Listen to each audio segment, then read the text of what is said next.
So Okay. let's dive right in. Just Jasilia, right? Jasilia, yes. Jasilia, how long have you been in real estate now? I started in 2018. Oh, 6 years So, now. yeah. Perfect. So, and what brokerage are you with? Oxford Property Group. And Axel. we're in New York City and Malta, New York. So like upstate New York. Oh, There's I thought you were in Long Island, no? no. Oh, gotcha. So how do you like that brokerage? It's good.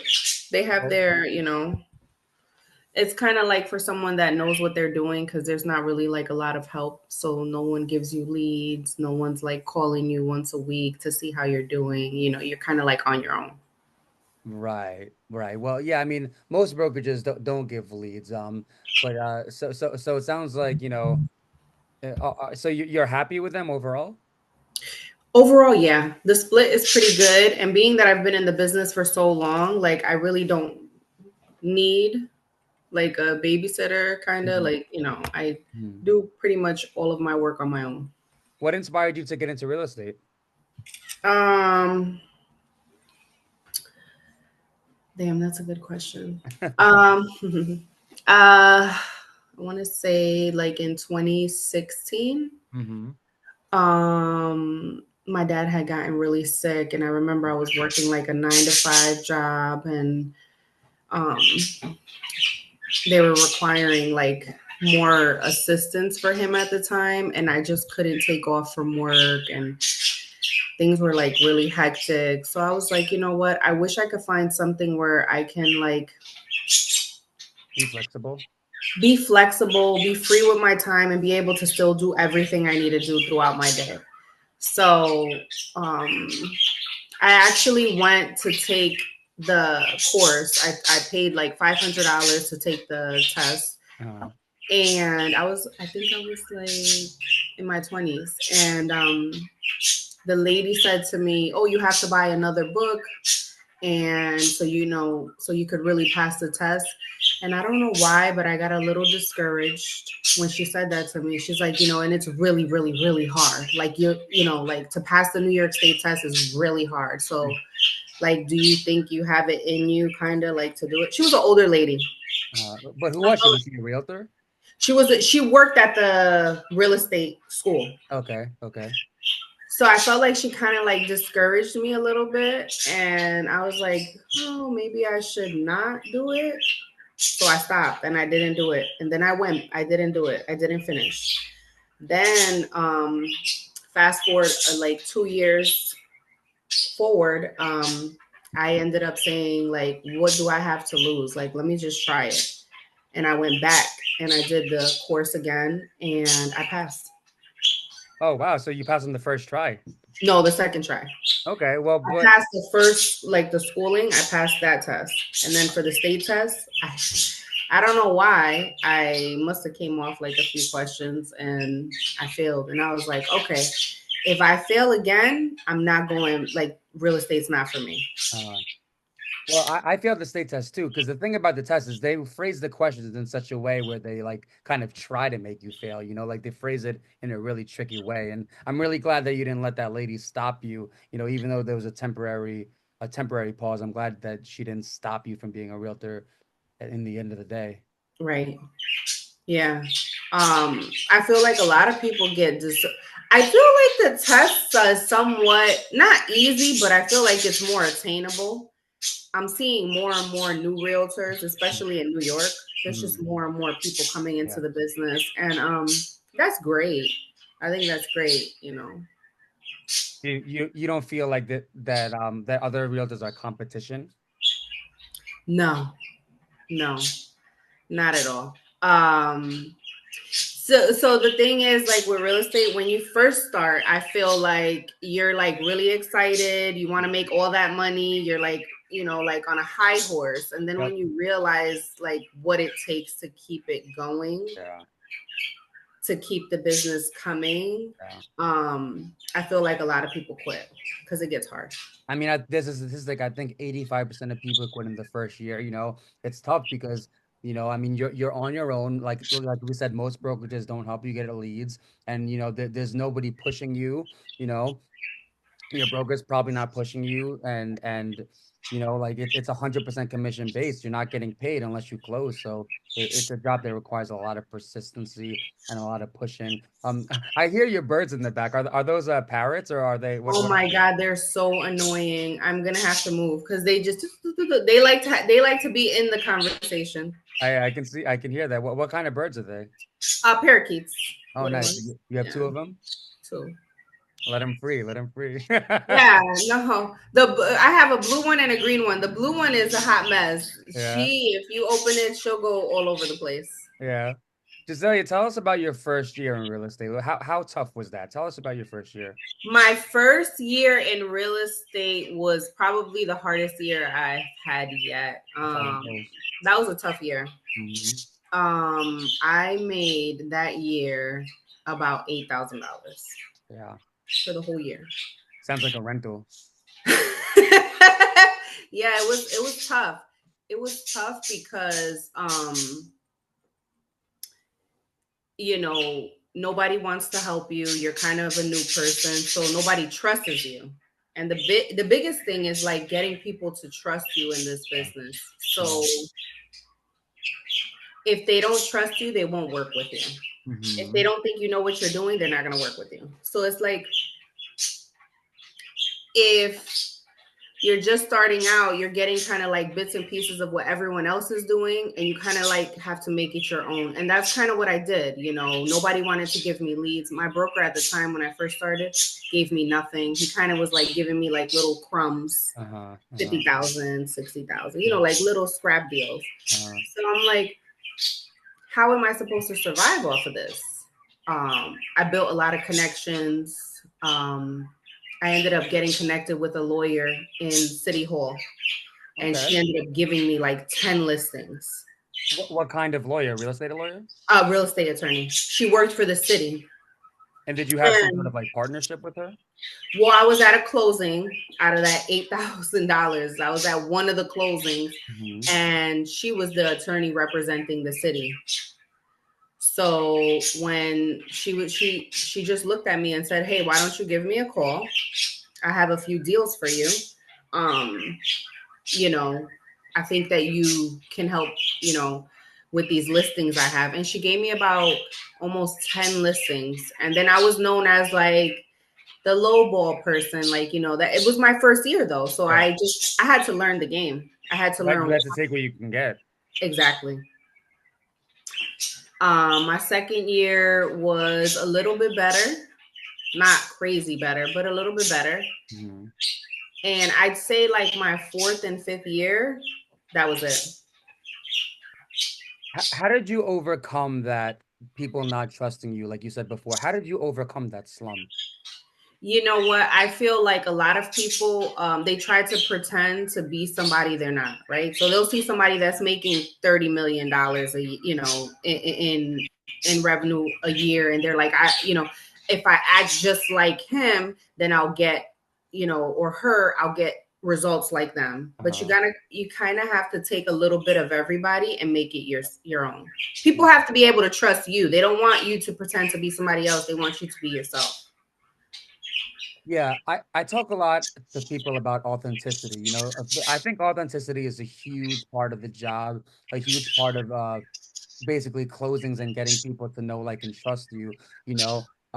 Yeah, I mean it's interesting because like you said, people have to trust you and like you and know you to use you. And it's hard to overcome because at the end of the day, it's hard to convince a complete stranger that they should use you out of everybody. You know what I'm saying? Right. Right. And then you tell them that you don't have any deals, like you're not going to tell them that. But I feel like subconsciously, because you don't have those deals, you feel like you're not good enough to take on that big deal. You Confidence. know, Confidence. it's confidence. And I think like my fourth year, I was just like, that's it. Like I deserve to have those big listings. I deserve to have, you know, the high ticketed clients. Like I know what I'm doing. And so this is my sixth year in the business, and I have a listing going up for like not 900,000. Yeah, Nice. 900,000, Wow. and that's like my biggest one. Yeah, and you're the listing agent on this. Correct. Yeah, that's pretty good. 900K, that's pretty good. So just so you walk us through a normal day in your shoes. What time do you wake up? You said you drink coffee, right? I do. I'm like a big coffee drinker. I have to have coffee before I start my day. Like, as a realtor, your phone goes off all day and Yeah. nighttime sometimes. But I like to like center myself first before I start taking calls. Because if I start taking calls without like getting my mental together, it gets me all over the place. So I like to get up, make drink some water first, drink some Oh, you drink coffee. water first. Nice. Yes. Healthy. What Yes. time do you wake up? I like to wake up before 10. I don't wake up earlier than that. It would have to be like for a special reason. I mean, everybody's different. Some You people mean like to after wake. 10? Yeah, I don't like to wake up after 10. Oh, I see, I see. Okay. No. Well, yeah, that's pretty late. Yeah. Um, but I focus more on like listings right now. So I'm not really, um I don't focus a lot on buyers. If I get buyers, I'll work them if they're very serious. Like they have to be really serious and have like a time frame, like within 30 days. They want to be under contract. So wow, that's interesting because don't you feel like you're missing out on a lot of money like that? Um, I do and I don't. I feel like when you're screening a buyer, buyers waste a lot of time if Yes, they're they not flake a serious. lot. They They flake a lot. flake a lot. They lie a lot. They'll tell you, yeah, yeah, yeah, I'm gonna get, pre-approved. I just got a client, referral client, and he's like, he came pre-approved from New York City for like 850,000. And I'm like, okay, that's great.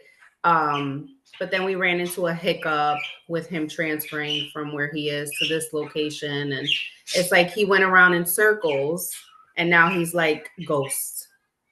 So this is what buyers do. I They'll know. like play a game with you, so you can't rely just on buyers because you will not have a business in real Same estate. thing with renters. They flake a lot too. Renters, oh my God. Oh, yeah, yeah, yeah. I'll let you know. I'll let you know. But they are not serious.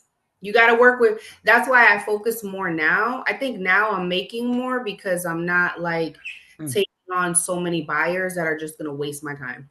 You could spend a whole day on a buyer You could spend and a they whole don't month buy. on a buyer.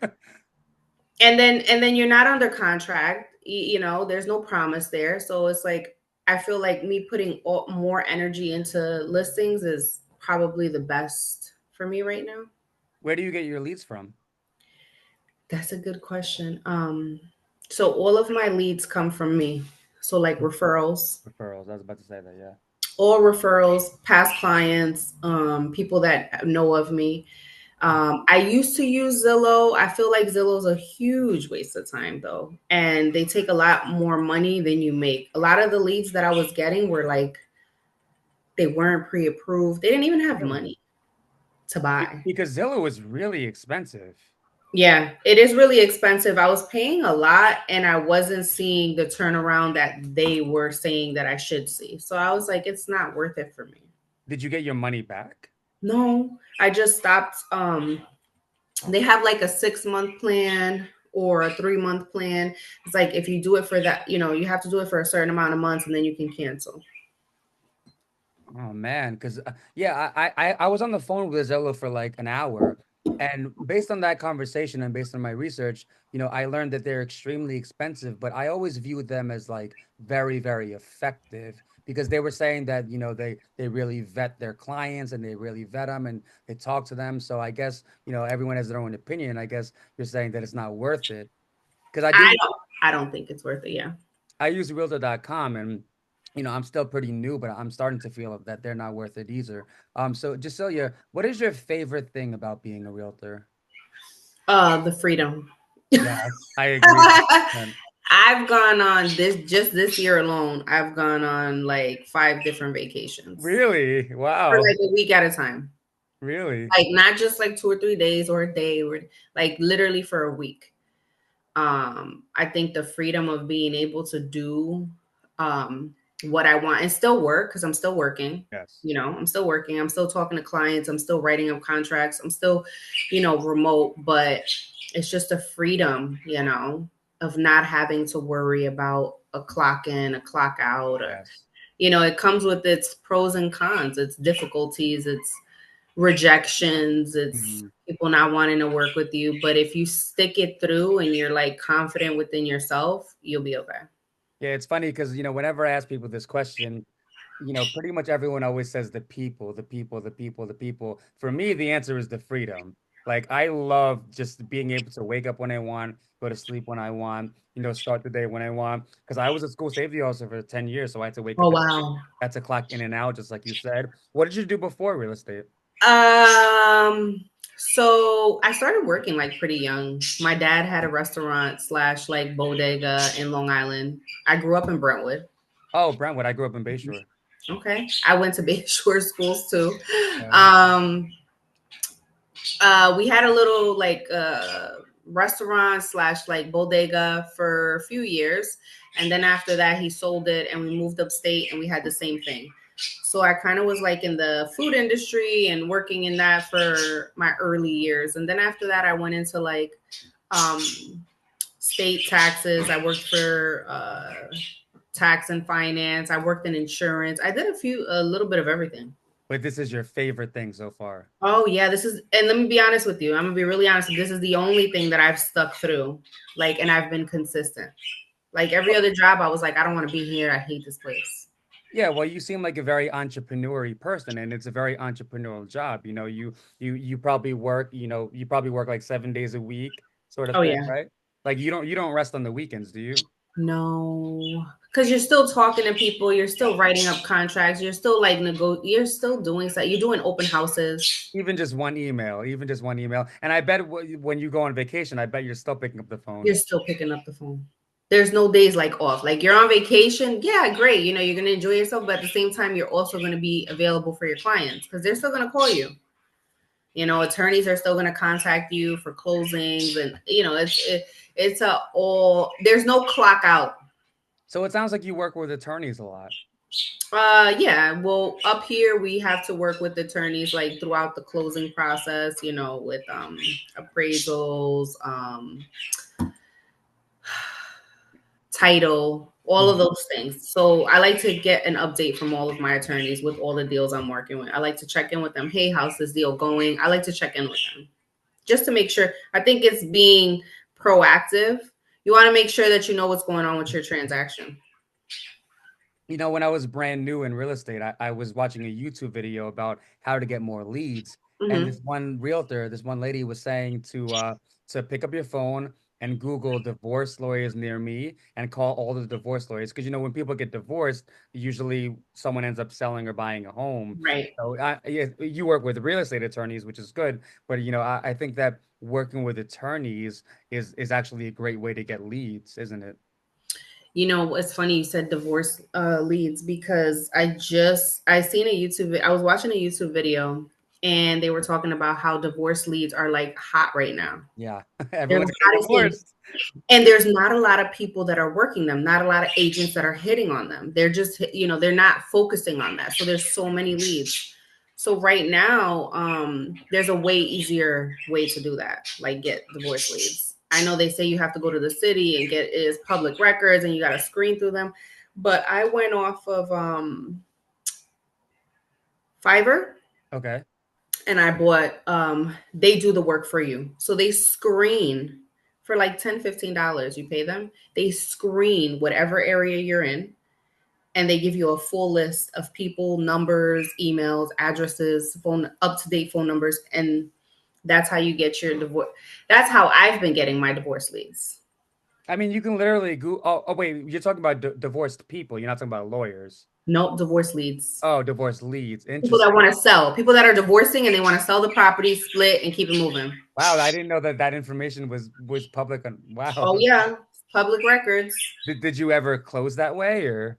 No, no, no. I just started focusing on these because I was Okay. like, oh wow, this is pretty cool. Like divorce leads. Like, let me see what I could find. So Right. yeah, and there's a lot of people. Like if you Google, if you go into Fiverr, they do the work for you. You don't want to have to screen everybody. It's a process. Yeah, because you can't Google divorced people near me. You can't do that. So, No, no. And and they too have many people will systems. pop up anyway. they have they have systems that they pay like extra money for that actually do the screening for you. Yeah. Well, it's not our fault you got divorced. It's not. But we'll help you sell. We'll help you after. We'll help you after. We're Yeah. therapists too, you know. Oh yeah. Oh Well, yeah. I'm sure you have stories about that. What is your least favorite thing about being a realtor? Dealing with difficult clients People. is people. I would say that's like recently I had this lady. I'll tell you the experience. I worked with her prior. I helped her purchase her first investment property. She was very nice, very respectful. Fast forward like 3 years later, she contacts me again, which was this summer. And she says, "Hey, I'm looking to sell this property." And I said, "Oh, great, let's sell it. And then she started off nice. She started telling me a little bit about everything going on in her life at the moment and why she wanted to sell. Hmm. Okay, that's fine. Let's get it up and going. She says, "But I don't want anybody to take pictures of my house." I That should have been my first red flag. Yeah, I yeah. said, "Can I set something up so that we can have someone go and take a look at this property and take pictures of it?" She says, "No, I don't want anybody here." I I said, hate "Okay, that. it's a little difficult, but okay, like let's work around it." She goes, "Yeah, and I'll provide the lock boxes and everything." She was just very weird, and I said, "Okay, whatever." I want to make her feel comfortable. Whatever request she wants to make, let's just do it and get her property sold. Just get it out the way. She took me on at 2 weeks in, she said, "I'm going to need you to come to every single showing. It doesn't matter what time it is. It doesn't matter, what day, it doesn't matter. You need to be at every single showing." Wow. And I said, "No, well, if these were your requests prior to us listing this property, you should have said this to me. Before. Because at the end of the day, I cannot make that commitment because I have other people that I need to take care of. Yeah. So Yeah, I yeah. can't just drop them and Yeah. this wouldn't have been a listing that I could take. And I'm okay with rejecting listings. If I cannot, take care of the special needs you have, then I'm going to be honest with you. I'm not going to lie to you. Right. So she said, "Well, well," and then she started coming up with her partner, which she was never married. She never had a partner. She just made up. Yes. What a weirdo. Yes. She said, "My partner says that, you have to do this." And I was like, "I don't care what, like, basically, I don't care what your partner's saying. Your partner does not run me. Like, this is my business. You came to me to sell your property. Like, I'm still going to sell it. But at the end of the day, I cannot do what you're asking me to do." So she kind of calmed down for a little bit. Then she went again. She started sending me like text messages after text messages of all of the properties selling in the area, Hmm. and her property should be worth more. And she drove me nuts. She sounds like she's not even a serious seller. Like it And sounds like she's doing yeah, it for fun or for her ego. She doesn't sound her like a serious ego. That's seller. what it was. Like she Yeah. wanted to tell me how to do my job. Yeah. She went and she even looked up like the rules and regulations of MLS of like Uh-huh. our membership that we have Hmm. as realtors that we have to pay. She looked up all of the information and was trying to tell me how to do my job. And I was like, this is insane. I was to the point where I was like, I don't want to deal with this client anymore. But we ended up getting under contract. I Oh, ended up closing the deal with her. oh, you It did was one of close. the, oh, yeah, I closed Oh, it. It was how one long of did the, that take? oh, it should have took 30 days. It ended up taking almost 60 days. And at the end, she didn't want to show up. She didn't want to come to the closing. She wanted them to like, it was a, You didn't come to the closing? no, she didn't come to the closing. She had everything. She had the attorney. She had signed everything, Uh-huh. paperwork prior to the closing. So she never went. Oh, okay. So I'm well, at least I'm glad you ended up closing. But yeah, I Yeah. mean, because yeah, it sucks because the thing about me is I try my best to not let my pride affect my money, but at the same time, there's some people that it's not worth it. It's just not worth No, it. You know, it's and not. but at least you close, so that sounds good. But yeah, I mean, egos it can be a very, very difficult thing to deal with. Jasilia, do you also work commercial real estate too? I did like one commercial deal. Nice. And now I have another commercial property that I just listed. It's a warehouse, Nice. 39,000 square feet. It's out to be a the setup is for it. My clients wanted to make it an indoor storage with 160 units. Mm-hmm. It's approved for that, but they ended up having to go elsewhere. They're building a project in Manhattan, so they just want to kind of like liquidate this property. So it's a warehouse, it's a commercial property. Yeah. How did So they find you, or how did you find them? I'm working with one of their other friends. Nice. Yeah. Nice. So, because I haven't done commercial yet, but I've always been curious. So, do you prefer to work commercial or do you prefer to work residential? Commercials less emotional, right? Because when Yeah, people buy commercial, they're just working on like numbers, logistics. numbers. They're not like stuck on the property. They're not like, oh my God, it has to look like this, it has to look like that. They're just like, what is it for? What are they using it for? And that's it. Yeah, because dealing with commercial real estate, it's all investors, right? And Yes. the people say that investors are sometimes easier to work with because there's less emotions involved. Oh yeah. I love it. Yeah. You don't have people that are like, oh my God, the kitchen looks crazy. It's like, who cares? Like, are you gonna buy it or not? That's So you it. you prefer to work with investors. I do. Most of my clients are investors. Interesting, because I've also heard other realtors say that they hate working with investors, that they're difficult, that they flake, and that the thing about investors is they're using 10 other agents, you know? So I've also heard that side of the argument as well. I screen my investors, so I let them know. And now with the whole regulations and everything that's going on, like either you're gonna work with me or you're not. That's it. Don't waste my time. How do you screen your investors? I'll ask them a few questions. I'll say, hey, are you working with anybody else? Have you seen this? Have you seen properties before? What's your time frame? You kind of got to see how serious they are and if they are working with somebody else and they're just trying to use you to get into that property right away because maybe their agent can't get in right away. I had a friend one time tell me to always assume that the person is using other agents, which I think is pretty good advice. Would you agree with that advice? um you know what?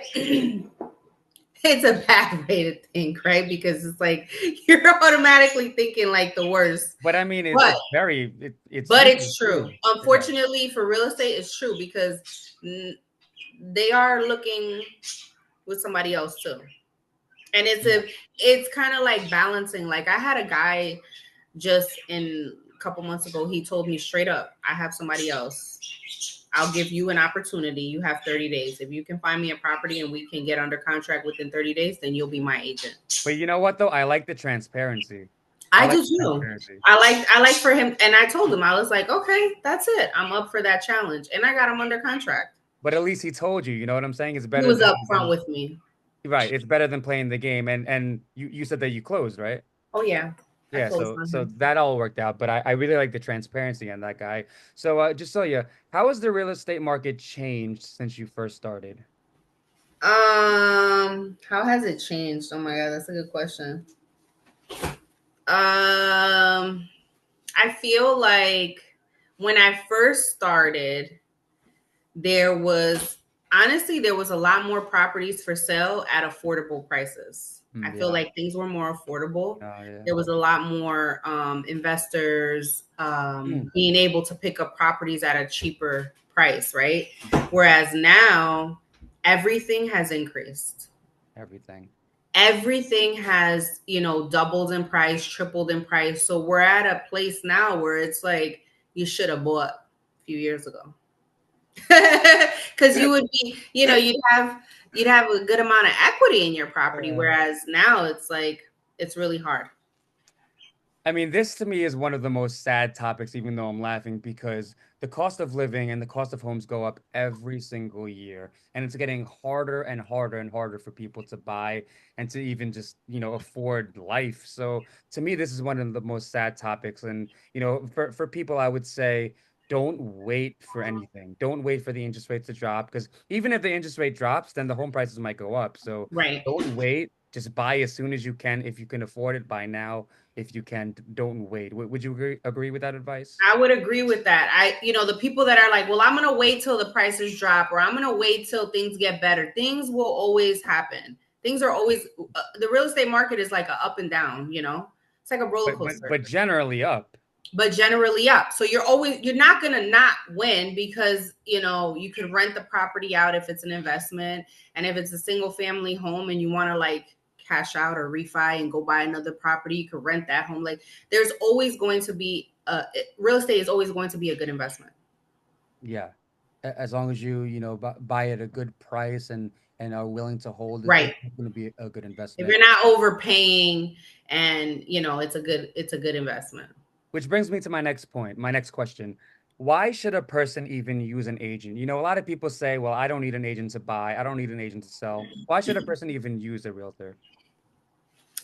You know what? I think you're selling yourself short if you don't use an agent. Here's the thing, just because you think you know how to negotiate a transaction or you think you know how to, speak terms or lingo, there's certain things that agents provide, experienced agents that know what they're doing that you just can't do yourself. Yeah. You can't negotiate that property the way they can because they have experience. This isn't their first or second or third or fourth. They have experience behind them. So they know what to say. They know how to help you throughout the transaction, whether that's attorneys, inspectors, whatever you need. So it's kind of like you're selling yourself out if you don't use someone to help you throughout the transaction. Yeah, and also on top of that, we have access to MLS, and we Right. also pay for certain things. Like, for That's right. example, we usually pay for the photographer. Yep. What do you do about photographers? Do you hire one? So if it's like a high ticketed listing, I'll have someone come out. But if not, I usually take the pictures and edit them with my iPhone because they're pretty good. Like, Yeah, well, yeah. I was paying this guy like $150 to come out and take pictures, and I'm like, why does he always come out with his phone, his iPhone? He was just taking pictures with his phone. So I'm like, A photographer? yes. And I'm like, why? And he would show me how he would edit them right on his phone. So I'm like, damn, that's crazy. Like, why am I paying him if I could just take the pictures and edit them just like he's showing me? So I started doing that myself. Yeah, I mean, I feel like that was a bad business move for him because now it looks like, it makes you not take him seriously because everybody has an iPhone. So, Exactly. just tell you, approximately how much per month do you spend into your business? Um, I would say most of my leads are free. So I'm not really spending a ton of money Nice. on leads. Probably Well, say like 100, 200. you also have a lot of followers on Instagram. Do you get a lot of leads through Instagram? I'm just building up my like lead source on Instagram because I don't really promote a lot there. Uh, I don't really use it a lot, hmm. but I'm starting to again, like to use it again. Yeah, I know people who get 100% of their leads through Instagram and Facebook. So I know. for those Yeah, of I you heard listening, that. you try to build that up because it is a real thing. Jasilia, tell us one unforgettable experience you've had in your career. Do you have any? Unforgettable experiences. Wow.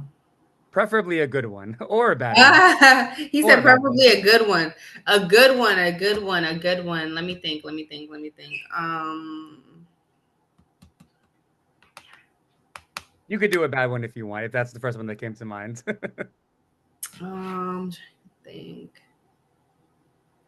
Oh, Mm. um, I picked up a listing that was an investor Mhm. and he ended up purchasing the property with me. It was a burned down house.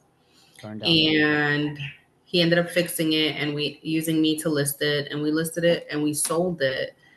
I think within the first 2 weeks, Wow. 100K over, like over what it should have been. So that was like pretty shocking to me. That was like maybe 3 years ago. How did you get 100K over? Well, the property was he bought it for pennies on the dollar because it needed like the front roof needed to be replaced. It Hmm. had like a little bit of fire damage. He ended up fixing that, and we ended up listing it for more than than he purchased it. Almost tripled. He almost made tripled on Even that though it property. was burnt down. Even well, because you couldn't even tell once he fixed it, it looked like a new house. Like you couldn't even tell. The new people were super excited. I was like, holy crap, like that was pretty unforgettable for me because I was like, that's crazy that it sold so quick. Well, it was the area too. The area was pretty good. Which area was it? Um Toward Niskayuna. Oh, I don't know I said, upstate at yeah, all. yeah, yeah, no, you don't know. Yeah, But it was a pretty good area. us Long Islanders, we don't know anything outside No. of Long Island. All we No, know, you're just familiar with the marina yeah, and yeah, the yeah. Hamptons. I grew up in Bayshore, even though I did live in Queens for a little. Jasilia, do you have any tips for new agents?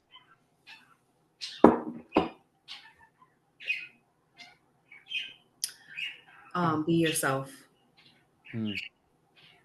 I say be yourself because I see a lot of agents now coming out and they're just like, they're trying to be like everyone else and they're like, it doesn't look genuine and it looks like they're trying to pretend to be somebody else. Just be yourself, and, I think authenticity it shows when you're hearing someone speak, when you're hearing somebody, conversate with you, you can tell if they're being genuine or if they're not. Yeah, I think honesty and back to what we were saying before, I think honesty and transparency is a really, really important in business and in life in general, because people notice whether you are or whether you aren't, people notice. Just tell you, where can people find you? Well, you have me on my Instagram, right? Yep. So I don't know. Yeah, my Instagram and on Facebook. Do you have a website or? I don't have a website currently right now. I need to work on that, but I don't have a website right now. So just on my Instagram or Facebook. All right, so I'll put all your info below. Just tell you, it was great talking to you. Yes. Fun. It was amazing speaking with you. Thank you for interviewing with me. No problem. Have a good one. Just so you take You care. too. Bye.